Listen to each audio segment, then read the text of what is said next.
Hello friends, welcome to my YouTube channel Babita Singh Chemistry Classes. This lecture is for +1 class. In this lecture we will discuss about most important topic, that is mole concept. It is very important and most interesting. So let me start. Mole concept.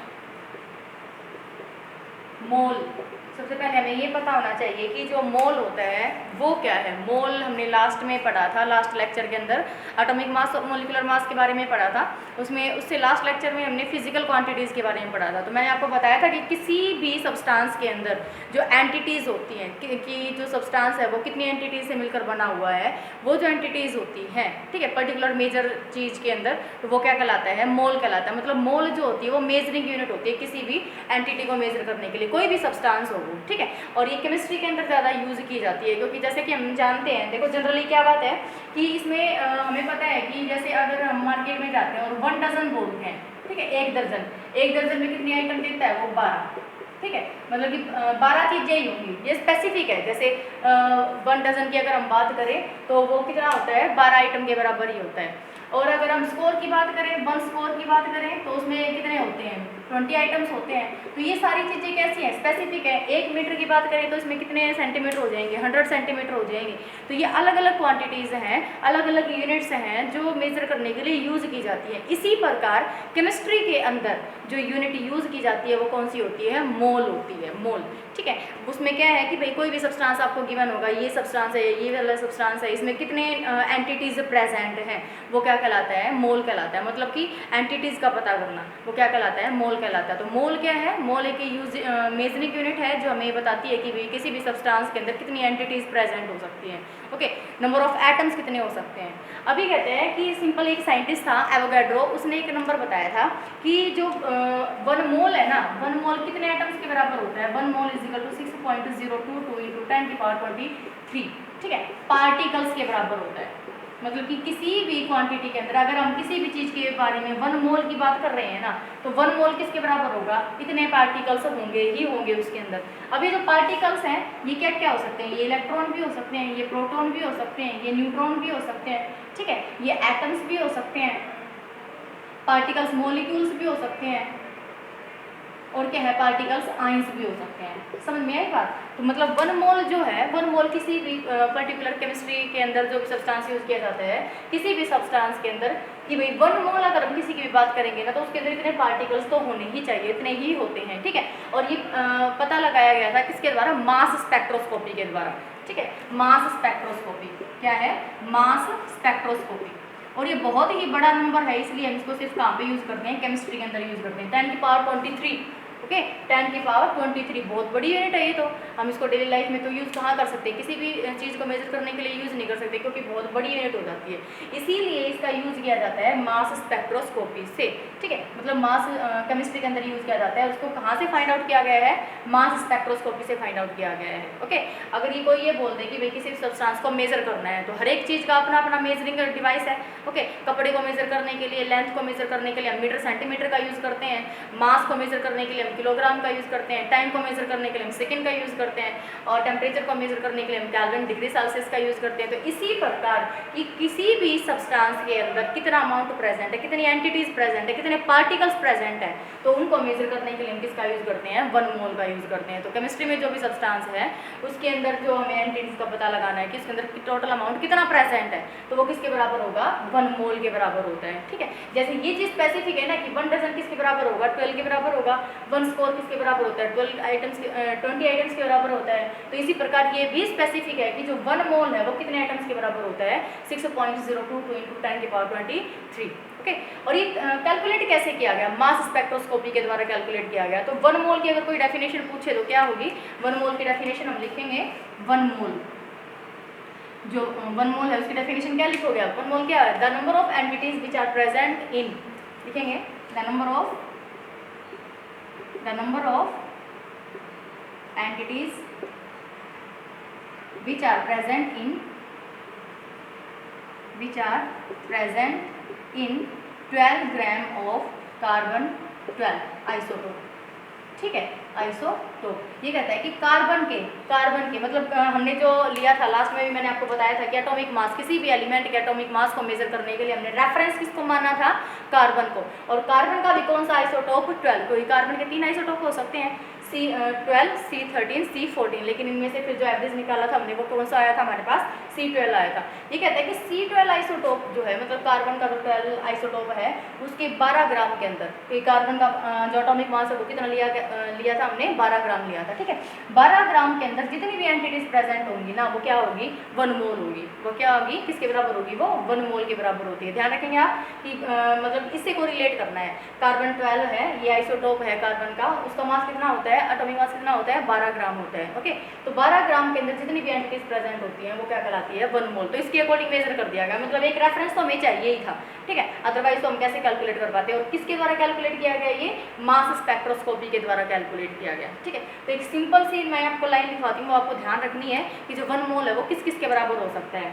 तो जो 1 मोल है, एक तो आपने पढ़ ही लिया कि किसके बराबर होगा, ये इतने एटम्स के बराबर होगा, 6.022 10⁻23 एटम्स भी हो सकते हैं, ये मॉलिक्यूल्स भी हो सकते हैं, मतलब जो भी चीज़ यहाँ पे लिखी हुई है, ठीक है। और किसके बराबर हो सकता है 1 मोल, एटॉमिक मास के बराबर भी हो सकता है, एटॉमिक मास, ठीक है। और किसके बराबर हो सकता है, मोलिकुलर मास। और किसके बराबर होगा ये, मोलिकुलर मास।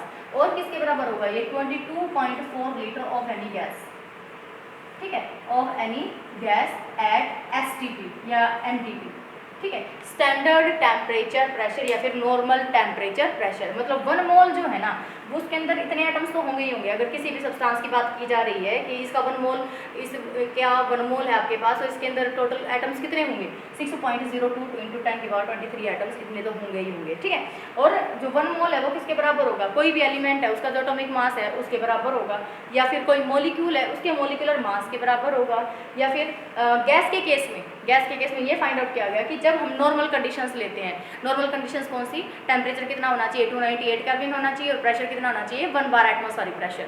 ओके, तो जब हम वो प्रेशर लेंगे और टेम्परेचर लेंगे, उस टाइम पे हमने गैस का वॉल्यूम फाइंड आउट किया, वो कितना आया, 22.4 लीटर। मतलब कि 1 मोल जो है किसी भी गैस का एट STP वो कितना बनेगा, 22.4 लीटर बनता है। Is that clear.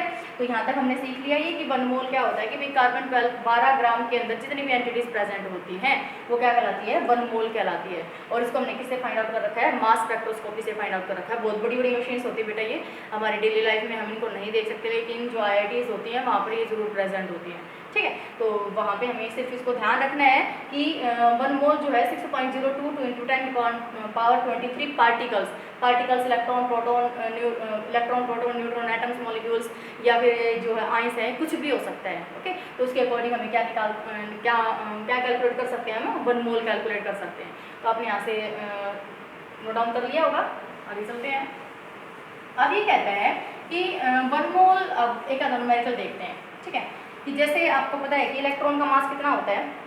अगर कोई पूछ ले आपको, चार्ज देखो पहले इलेक्ट्रॉन के ऊपर, चार्ज ऑन इलेक्ट्रॉन का चार्ज कितना होता है, 1.6 × 10⁻⁻19 कूलम। ओके, और कूलम क्या होती है, यूनिट होती है किसकी, चार्ज की। चार्ज यूनिट क्या होती है, कूलम साइंटिस्ट था, ठीक है। तो चार्ज ऑन इलेक्ट्रॉन, एक इलेक्ट्रॉन के ऊपर चार्ज कितना होता है, 1.6 × 10⁻⁻19 कूलम। अब कोई ये पूछ ले कि 1 मोल इलेक्ट्रॉन के ऊपर चार्ज कितना होगा, क्या पूछा है, कैलकुलेट, क्या क्वेश्चन बना आपका, calculate the charge on 1 mole of electron. 1 mole of electron के ऊपर चार्ज कितना होगा। अब न्यूमेरिकल अगर हम सोल्व करें तो कैसे करेंगे, आपको पता है कि भाई एक इलेक्ट्रॉन का चार्ज कितना है, 1.6 × 10⁻⁻19 कूलम। ओके, तो यहाँ पे लिखेंगे हम चार्ज ऑन 1 इलेक्ट्रॉन, वो कितना है तुम्हारे पास, 1.6 × 10⁻⁻19 कूलम, ठीक है। अभी कहता है कि किसके ऊपर कैलकुलेट करना है, 1 मोल। तो 1 मोल के अंदर कितने इलेक्ट्रॉन्स होंगे, 1 मोल मतलब कि मैंने अभी बताया था आपको कि जो 1 मोल है वो किसके बराबर होगा, 6.02 × 10⁻23 इलेक्ट्रॉन प्रोटॉन या न्यूट्रॉन जो भी है। तो हमने क्या पूछा हुआ है, क्या पूछा रखा है इसमें, चार्ज कैलकुलेट करना है 1 मोल ऑफ इलेक्ट्रॉन के ऊपर। तो 1 मोल के अंदर इलेक्ट्रॉन्स कितने होंगे, 6.022। तो चार्ज ऑन 1 मोल वो किसके बराबर होगा, तो 1.6 × 10⁻⁻19 मल्टीप्लाइड बाई 6.022 × 10⁻23, ठीक है। हो गया यहाँ तक। क्योंकि इतने आइटम्स के अंदर हमें ये कैलकुलेट करना है। तो जब इन चीज़ों को हम सोल्व करते हैं तो एक वैल्यू आती है 96500 कूलाम। ठीक है, टोटल चार्ज कितना आ गया तुम्हारे पास 96500 कूलाम। तो ये देखा गया कि इलेक्ट्रॉन के 1 मोल जो इलेक्ट्रॉन होगा उसके ऊपर जो चार्ज प्रेजेंट होता है वो कितना होता है 96500। और ये जो चार्ज की यूनिट थी किसने दी थी, फेराडे ने। तो फेराडे 1 फेराडे किसके बराबर माना गया, 1 फेराडे किसके बराबर माना गया 96500 कूलाम। ठीक है, 1 faraday is equal to 96500 coulomb. जब हम सेकंड चैप्टर करेंगे ये वहाँ भी आएगा न्यूमेरिकल, लेकिन आपके लिए बेसिक जानना जरूरी था कि अगर आपको एक इलेक्ट्रॉन का चार्ज पता है, ठीक है, तो क्या आप 1 मोल इलेक्ट्रॉन का चार्ज निकाल सकते हैं? बिल्कुल निकाल सकते हैं, क्योंकि हमें पता है कि 1 मोल इलेक्ट्रॉन कितने इलेक्ट्रॉन्स के बराबर होगा 6.022 10 की पावर 23 इलेक्ट्रॉन्स। ठीक है, तो उनके ऊपर चार्ज निकाला हमने, तो दोनों को सोल्व किया तो कितनी वैल्यू आएगी हमारे पास 96500 कूलाम। और ये किस साइंटिस्ट के द्वारा दी गई थी, फेराडे साइंटिस्ट के द्वारा दी गई थी। तो उसको ये कितने, ये वैल्यू जो होती है वो कितने के बराबर आती है 1 फेराडे के बराबर आती है। तो 1 faraday is equal to 96500 coulomb. Okay, तो इस तरीके से हम कर लेंगे यहाँ पे न्यूमेरिकल्स। और भी न्यूमेरिकल मैंने यहाँ लिखे हुए हैं, 2-3 फॉर्मूले भी हैं, लेकिन ये इंपॉर्टेंट आपके लिए, इसको आप बहुत ध्यान से पढ़ेंगे कि जो 1 मोल है, इस लाइन को आप बार बार ध्यान रखेंगे कि जो 1 मोल है 6.02 10 की power 23 atoms, molecules, electron, proton, neutron, whatever. Okay, फिर वो एटॉमिक मास के बराबर भी हो सकता है, वो मोलिकुलर मास के बराबर भी हो सकता है, और 22.4 लीटर ऑफ एनी गैस के केस में। ठीक है, कि नॉर्मल टेम्परेचर प्रेशर के ऊपर या स्टैंडर्ड टेम्परेचर प्रेशर के ऊपर गैस का जो वॉल्यूम है वो कितना आता है 22.4 लीटर आता है। 22.4 लीटर कितने मोल के बराबर होता है 1 मोल के बराबर होता है। ठीक है, तो आप कुछ जनरल फॉर्मूले हैं वो आप लिखेंगे नोटबुक के अंदर, उनको याद करेंगे ताकि आपको प्रॉब्लम ना हो न्यूमेरिकल सॉल्व करने में। ये बहुत ही इंपॉर्टेंट टॉपिक है बेटा, क्योंकि कंपटीशन के अंदर बहुत ज़्यादा इससे क्वेश्चंस पूछे जाते हैं, चाहे वो IITs हो या फिर वो नीट का पेपर हो, कोई भी पेपर हो, मोल कंसेप्ट से जरूर क्वेश्चंस आते हैं। It is very very important. Okay, तो आप इसको ध्यान से समझेंगे और इसके न्यूमेरिकल जो है वो सोल्व करेंगे। मैं कुछ इंपॉर्टेंट फॉर्मूले हैं मैं आपको लिखा देती हूँ। जैसे क्या है, नंबर ऑफ मोल्स अगर कैलकुलेट करने हो, नंबर ऑफ मोल्स, जो नंबर ऑफ मोल्स है उसको हम कैसे कैलकुलेट कर सकते हैं, गिवन मास, ठीक है, given mass divided by molecular mass, given mass divided by molecular मास। और लास्ट लेक्चर के अंदर हमने मोलिकुलर मास को निकालना सीखा था कि कोई भी मोलिक्यूल है उसका मोलिकुलर मास हम कैसे कैलकुलेट करेंगे, कि जो उनका एटॉमिक मास है उन एटॉमिक मास को हम ऐड कर देंगे कोई भी गिवन मोलिक्यूल के लिए, तो वहाँ से क्या आ जाएगा मोलिकुलर मास आ जाता है। ओके, अब ये कहते हैं कि जो गिवन मास है उसको हम किससे रिप्रेजेंट करते हैं, क्योंकि रिप्रेजेंटेशन, क्योंकि हर बार हम इतना बड़ा बड़ा नहीं लिखेंगे, जो इनकी रिप्रेजेंटेशन है एब्रिविएशन हम उसके अकॉर्डिंग लिखेंगे। तो जो गिवन मास है उसको हम रिप्रेजेंट करते हैं W से, और जो मोलर मास है उसको हम रिप्रेजेंट करते हैं कैपिटल M से। ठीक है, ध्यान रखेंगे आप कि जो मोलिकुलर मास है उसको हम किससे रिप्रेजेंट करेंगे कैपिटल M से, और गिवन मास को किससे रिप्रेजेंट करते हैं W से रिप्रेजेंट करते हैं। और जो नंबर ऑफ मोल्स है उसको किससे रिप्रेजेंट किया जाता है N से, number of moles represented by N। ठीक है, अभी कहते हैं कि अगर किसी भी एटम का मास निकालना हो, मास ऑफ एन एटम, किसी भी एटम का मास निकालना तो किसके बराबर आएगा, एटॉमिक मास, उस एटम का मास डिवाइडेड बाय एवोगैड्रो नंबर 6.022 × 10 की पावर 23। ठीक है, ये साइंटिस्ट कौन सा था, एवोगैड्रो, उसने दिया था ये नंबर, इसलिए इसको हम ऐसे भी लिख सकते हैं। ठीक है, Na। Okay, Avogadro number. ये कहता है कि अगर मास तुम्हें निकालना पड़ जाए किसका, किसी भी मोलिक्यूल का, मास ऑफ ए मोलिक्यूल, वो किसके बराबर आ जाएगा, मोलर मास डिवाइडेड बाय 6.022 × 10 की पावर 23। ठीक है, मतलब ये क्या है, एवोगैड्रो नंबर ही है। ओके, और किसी भी मैंने यहाँ पे लिख रखा है इसको, मास ऑफ एटम, और ये वॉल्यूम ऑक्युपाइड बाय 1 मोल, 1 मोल के द्वारा कितना वॉल्यूम ऑक्युपाई होता है 22.4 लीटर। ओके, तो यहाँ से हम क्या कैलकुलेट कर सकते हैं, ये 2-3 फॉर्मूले हमारे लिए इंपॉर्टेंट है कि जो मोल है, नंबर ऑफ मोल्स किसके बराबर होगा, given mass divided by molecular मास, ये इंपॉर्टेंट फॉर्मूला है। ओके, आपको ये कह दे कि calculate the number of moles 4 gram of sodium hydroxide. क्या क्वेश्चन है आपके पास, यहाँ से हम न्यूमेरिकल करते हैं इनको, क्योंकि न्यूमेरिकल पोर्शन ही है बेटा ये, इसके 2-3 फॉर्मूले हैं, वो अगर आपको अच्छे से समझ में आ जाते हैं तो आप न्यूमेरिकल अच्छे से कर सकते हो। यहाँ पे कहते हैं कि calculate the number of moles of 4 gram of sodium hydroxide. ठीक है, सोडियम हाइड्रोक्साइड जो है NaOH, उसके में क्या कैलकुलेट करने हैं, नंबर ऑफ मोल्स कैलकुलेट करने हैं। तो फॉर्मूला लगाओगे अब यहाँ पे, जो नंबर ऑफ मोल्स उसका क्या फॉर्मूला है, N = W divided by capital M। अब W क्या है, गिवन मास, गिवन मास कितना है हमारे पास 4 ग्राम, तो 4 डिवाइडेड बाई m क्या है, मोलर मास है ये, ठीक है। मैंने यहाँ पे ऊपर लिख रखा है मोलिकुलर मास या मोलर मास। तो इसका किसका मोलर मास, जो भी सब्सटेंस आपको गिवन है, कौन सा गिवन है, सोडियम हाइड्रोक्साइड, ठीक है। तो सोडियम हाइड्रोक्साइड का मोलर मास हम निकाल लेंगे, कैलकुलेट कर लेंगे, इजी है। कितना आएगा, सोडियम का कितना होता है 23, ऑक्सीजन कितना होता है 16, हाइड्रोजन कितना होता है 1 होता है। तो ये कितना हो जाएगा 40, कितना आ जाएगा ये 40। तो यहाँ से कैलकुलेट करेंगे तो कितना आ जाएगा ये 0.1 मोल्स, ठीक है। तो जो नंबर ऑफ मोल्स है वो हमारे पास कितने आ गए 0.1 मोल। तो यहाँ से तुम आसानी से कैलकुलेट कर सकते हो, कोई भी फॉर्मूला जो है फॉर्मूला लगा के आप कोई भी न्यूमेरिकल आसानी से सॉल्व कर सकते हो। कि भैया मोल्स पूछ लिए आपसे, या फिर एटम्स पूछ लिए, टोटल एटम्स कितने प्रेजेंट होंगे। जैसे कोई ये पूछ ले कि 1 मोल ऑफ हाइड्रोजन एटम, तो ये कहे 1 मोल ऑफ हाइड्रोजन एटम, इसके अंदर एटम्स कितने होंगे 1 मोल ऑफ हाइड्रोजन एटम्स, इसके अंदर एटम्स कितने होंगे, तो 6.022 × 10⁻23 एटम्स होंगे, ठीक है। लेकिन अगर कोई ये पूछ ले कि 1 मोल ऑफ हाइड्रोजन मॉलिक्यूल, अगर यहाँ पर मॉलिक्यूल आ जाए तो वो किसके बराबर हो जाएगा 6.022 × 10⁻23 मॉलिक्यूल्स। बेटा आप ध्यान रखेंगे जो एंटिटी आगे दे रखी है वही आप जो नंबर है उसके पीछे लगाएंगे, ठीक है। कि एवोगैड्रो नंबर और जो भी चीज़ यहाँ पर दे रखी है, मॉलिक्यूल है तो मॉलिक्यूल आ जाएगा, एटम्स हैं तो एटम्स आ जाएंगे। That clear. तो ये चीज़ें आपको ध्यान रखनी है कि 1 मोल ऑफ हाइड्रोजन एटम्स या 1 मोल ऑफ मॉलिक्यूल्स हम कैसे कैलकुलेट कर सकते हैं। तो अलग अलग हो सकता है, 1 मोल ऑफ ऑक्सीजन एटम पूछ ले तो 6.022 × 10⁻23 एटम्स हो जाएंगे। 1 मोल ऑफ ऑक्सीजन मॉलिक्यूल पूछ ले तो 6.022 × 10⁻23 मॉलिक्यूल्स हो जाएंगे, ओके। तो इन चीज़ों का आप ध्यान रखेंगे। चलो यहाँ पर मैंने 2-3 न्यूमेरिकल लिखे हुए हैं, वो न्यूमेरिकल सोल्व करते हैं। ये याद हो गया होगा आपको फॉर्मूला कि number of moles is equal to given mass divided by molecular mass. Given mass represented by W and molecular mass represented by capital M and number of moles represented by N, okay. Let us start with the numericals.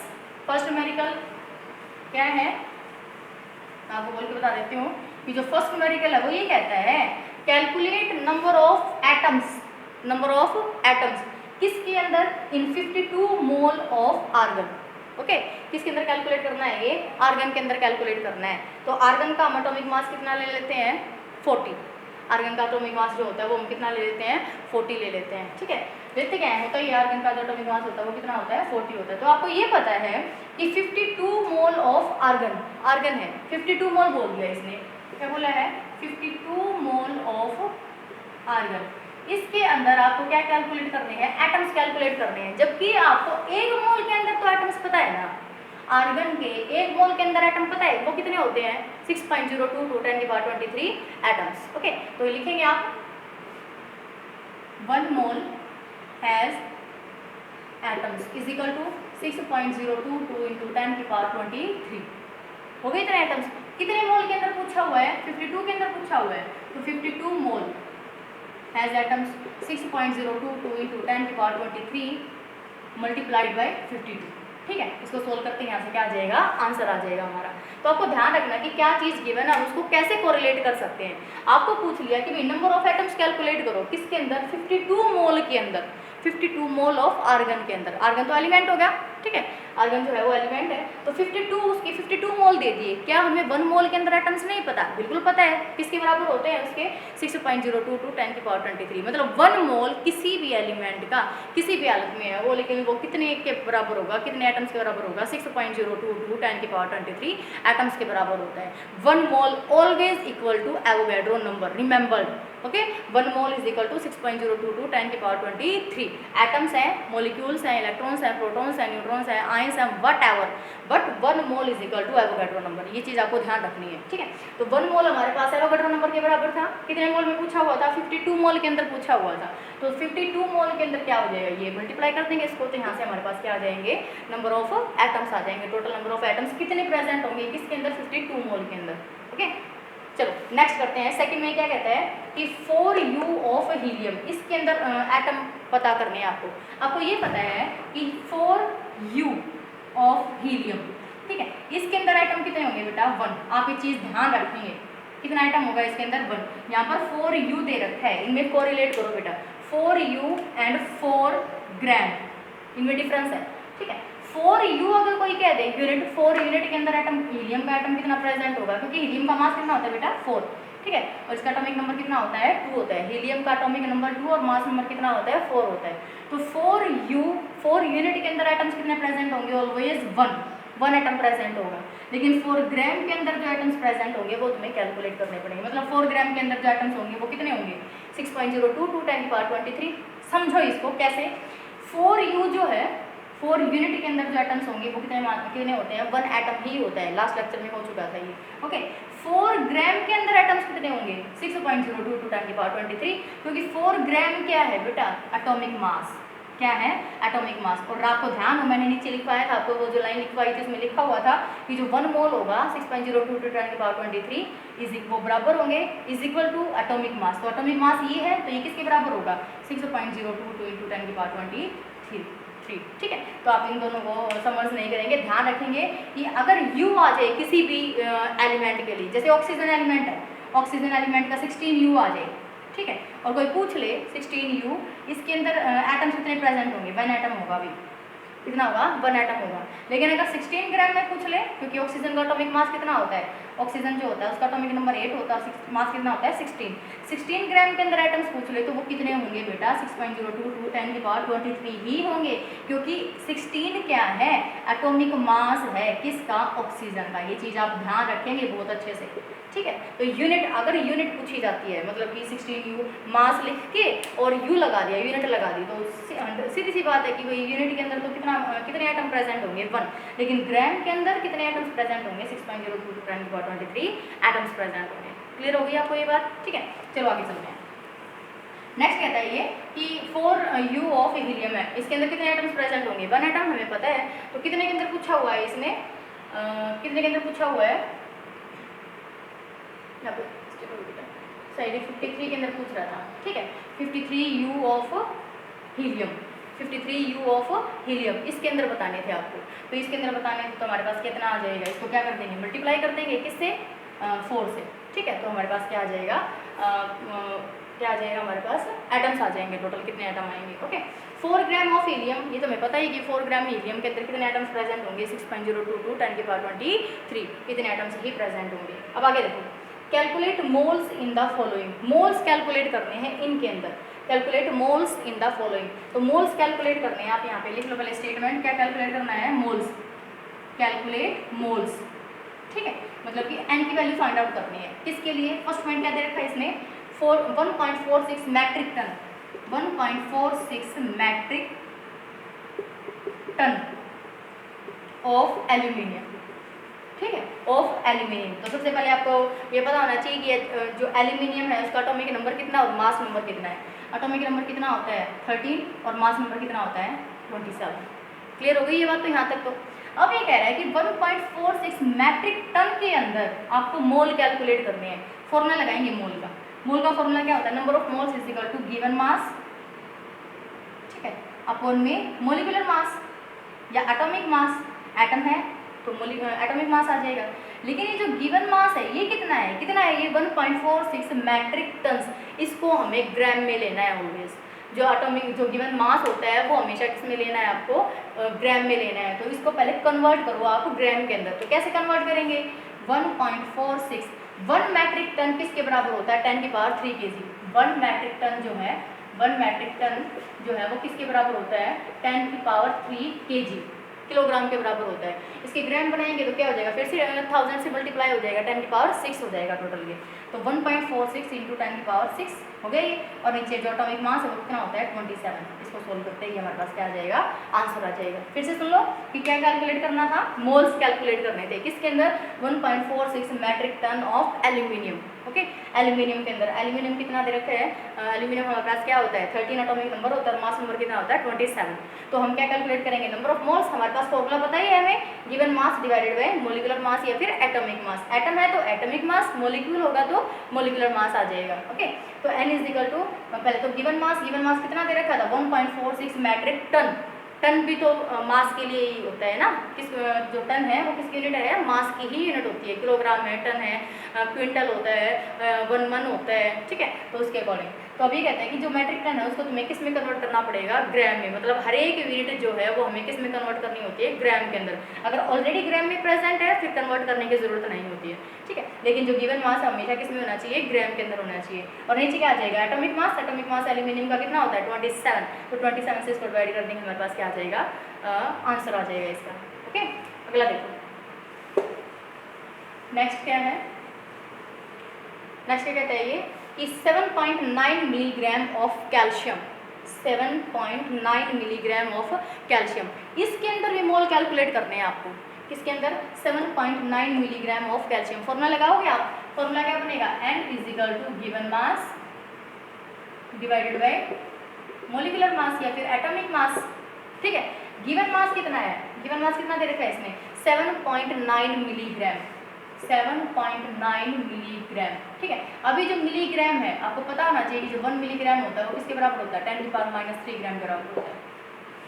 1 मिली किसके बराबर होता है, 10⁻3, ठीक है। तो ऊपर कितना हो जाएगा, 10⁻³ ग्राम डिवाइडेड बाय नीचे एटॉमिक मास किसका है, कैल्शियम का। कैल्शियम का कितना होता है, 40 होता है। तो यहाँ से हमारे पास क्या आ जाएगा, आंसर आ जाएगा। ध्यान रखेंगे आप, ओके। कि जो नंबर ऑफ मोल्स हमें कैलकुलेट करने हो किसके बराबर होते हैं, given mass divided by molar mass या फिर एटॉमिक मास। गिवन मास कितना है, दे रखा है इसमें 7.9 मिलीग्राम ऑफ कैल्शियम। मिली दे रखा है तो इसको कन्वर्ट करना पड़ेगा किसके अंदर, ग्राम के अंदर। तो हमने ग्राम में कन्वर्ट किया 10⁻³ क्योंकि 1 मिली किसके बराबर होता है, 10⁻³ के बराबर होता है, ओके। और 1 माइक्रो किसके बराबर होता है, 10⁻6 के बराबर होता है। नैनो 10⁻9 के बराबर, पिको 10⁻12 के बराबर होते हैं। ये यूनिट सब्सिडरी यूनिट्स हैं, ये आपको पता होनी चाहिए, ठीक है, क्योंकि बार बार न्यूमेरिकल्स के अंदर आती है। हो गए हैं, तो क्या आ जाएगा हमारे पास, आंसर आ जाएगा। तो ऐसे बहुत सारे न्यूमेरिकल्स हैं बेटा जो आपकी नोटबुक के अंदर गिवन है। अगर आपको कोई भी क्वेरी आती है तो आप कमेंट बॉक्स में लिख के भेज सकते हैं कि ये न्यूमेरिकल सोल्व नहीं हुआ है, ठीक है। तो इसको पढ़ना जरूर, बहुत ही इंटरेस्टिंग है और बहुत बहुत बहुत ही इम्पोर्टेंट भी है, ठीक है। न्यूमेरिकल्स ये आते हैं, इसके बेस पे ये हमारा +2 से भी कोरिलेट है क्योंकि नंबर ऑफ मोल्स का हमें यूज़ करना पड़ेगा कहाँ पर, +2 क्लास के अंदर सेकंड चैप्टर में। वहाँ पर हम मोलैरिटी, डिफरेंट कंसंट्रेशंस, सॉल्यूशंस की कैसे फाइंड आउट करते हैं, वहाँ पे हमें फॉर्मूले पता होने चाहिए। Molarity, molality, number of moles फिर से आएगा ये। तो अगर आपको यहाँ पे अच्छे से आ जाएंगे न्यूमेरिकल्स, तो +2 में इतनी ज़्यादा प्रॉब्लम्स नहीं होती हैं। और जितने भी कॉम्पिटिशन एग्जाम्स होते हैं वहाँ पर तो नंबर ऑफ मोल से बहुत ही ज़्यादा क्वेश्चन पूछे जाते हैं, ओके। तो आप इसको अच्छे से स्टडी करेंगे, लर्न करेंगे और न्यूमेरिकल्स सोल्व करके देखेंगे, ओके। नेक्स्ट लेक्चर के अंदर हम कुछ आगे न्यूमेरिकल से ही पढ़ेंगे। अभी तो न्यूमेरिकल सोल्व करेंगे किसके, मोल्स के ही। कोई एक आधा फॉर्मूला और रह गया है वो भी मैं आपको बताऊंगी, लेकिन वो नेक्स्ट लेक्चर में। अगर आपको वीडियो पसंद आई हो तो वीडियो को लाइक कीजिए, शेयर कीजिए, कमेंट कीजिए। Thank you.